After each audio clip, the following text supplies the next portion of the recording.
desse melhorão. Gente, já tem fundo de panela, ainda vou ficar mastigando. Quando a gente fala assim, luz, câmera, ação. Galera, geral, silêncio. Você que vai ter que comandar isso, Aline. É você que vai ter que dizer, luz, câmera, ação, 1, 2, 3. Quando eu falar luz, câmera, ação, é cenário de fundo. Silêncio. Silêncio total.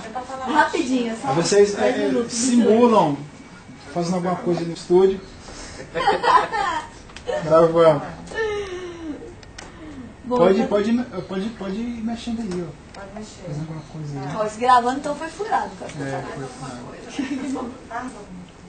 Ok. Vamos lá? 3, 2, 1. Estamos aqui com a Florence, dona desse ateliê. Ela é responsável pela restauração dos quadros de Portinari do acervo do Banco Central.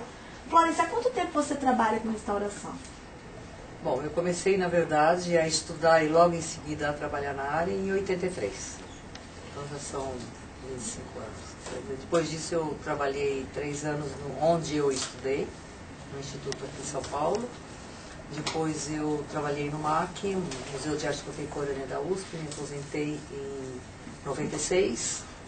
Daí então eu abri o ateliê particular. De lá pra cá, quantas obras aproximadamente você já restaurou?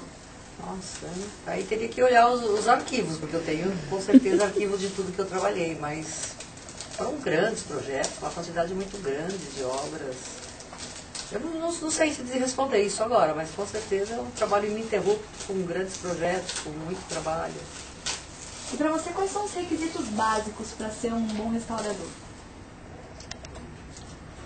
É uma pergunta que implica em várias situações aqui no Brasil. É um país que não tem tradição de formação específica de restauradores e existem pessoas que exercem a profissão sem ter estudado, sem ter feito um curso específico.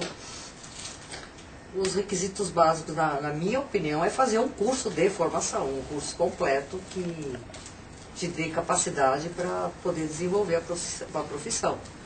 Então, como qualquer profissão, você tem que estar se mantendo sempre atualizado, você tem que participar de congressos, você tem que participar de um intercâmbio com colegas ou com instituições.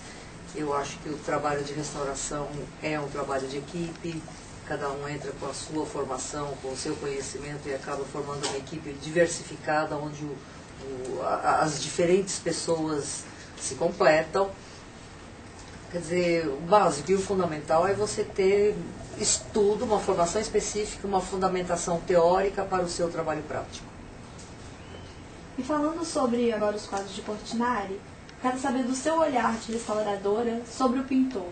Ele era um pintor cuidadoso? Ele era um pintor cuidadoso. Nós temos, já trabalhamos com várias obras de Portinari, inclusive com diferentes suportes, com trabalho sobre madeira, trabalho sobre tela mais grossa. No caso específico dessas obras de Brasília, o suporte, a tela é muito fina, né? Então ele tem tratamentos ou mais espatulados ou mais planos, mas sempre de forma muito cuidadosa. Ele prepara a base de preparação.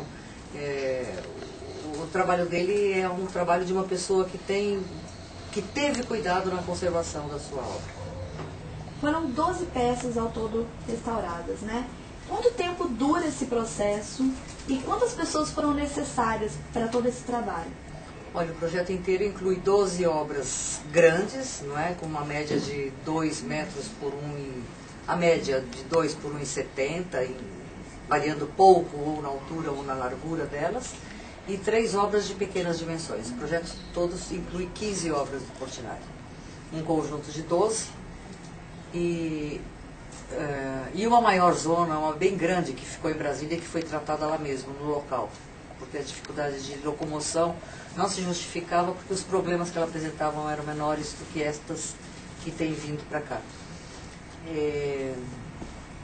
A equipe, o pessoal que trabalha, o projeto foi dimensionado de acordo com a equipe que eu tenho. Nós não aumentamos o número de restauradores em função do trabalho que nós fizemos, foi adequar o nosso tempo ao trabalho. Então, nós calculamos 60 dias para cada 2 obras. São 4 restauradoras de pintura que trabalham em 2 obras de cada vez. E isso foi um tempo planejado com tranquilidade, porque eventualmente uma obra exige um tempo maior, outra pode se desenvolver mais rápida, mas nós temos cumprido o cronograma direitinho. Quer dizer, o tempo foi bem calculado. E a equipe é a equipe que eu disponho para pintura.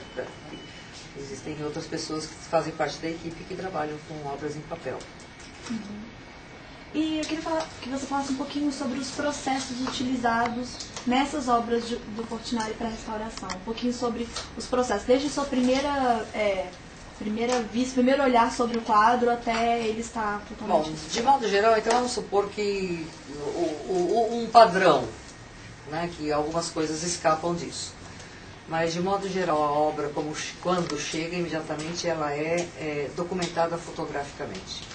Pela frente, pelo verso, ela é dividida em áreas, e cada área é bem documentada, principalmente onde apresentam problemas, nós fotografamos com mais cuidado. Depois disso é retirada a moldura, o chassi, tanto moldura quanto chassi têm sido trocados em todas as obras.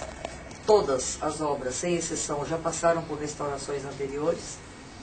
Então, o procedimento é tirar do chassi e planificar numa superfície plana, bem planificada, inclusive com as bordas abertas, porque aí você consegue fazer a fixação da policromia ou retirar intervenções anteriores, como todas elas, mesmo algumas têm restaurações mais profundas ou não. Algumas estão reenteladas, outras têm reforço de bordas, que o reforço de borda é só na lateral, não pega a obra inteira. Porém, todas elas, todas sem exceção, têm uma impregnação de cera resina no verso, mesmo as que não estão reenteladas. Isso talvez tenha sido usado com o objetivo de fazer uma fixação de policromia, não sei quando foi feita a restauração, mas há muitos anos atrás. Então, a preocupação é retirar essa cera resina passível de ser retirada do verso.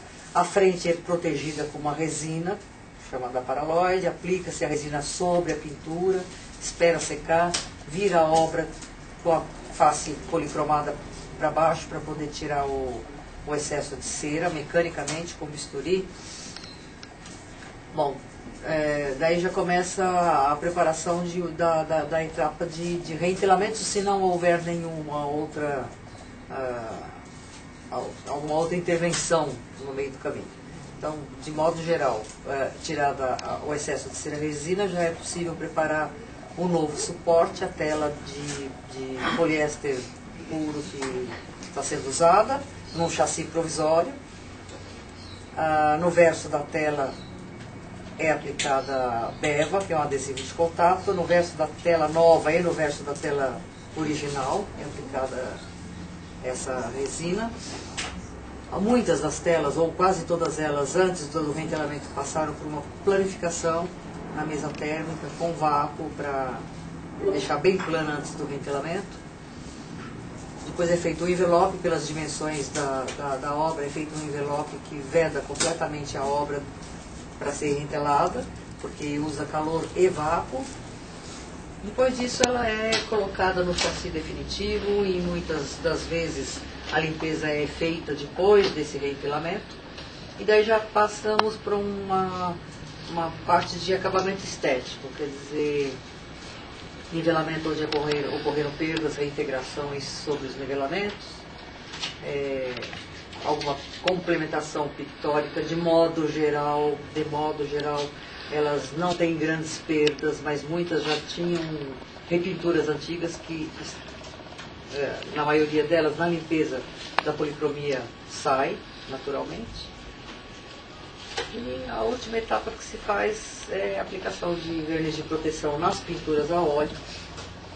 Algumas obras chegaram têmperas, caracterizadas como se fossem pintura a óleo, tanto pela impregnação de cera no verso, como pela aplicação de verniz na frente.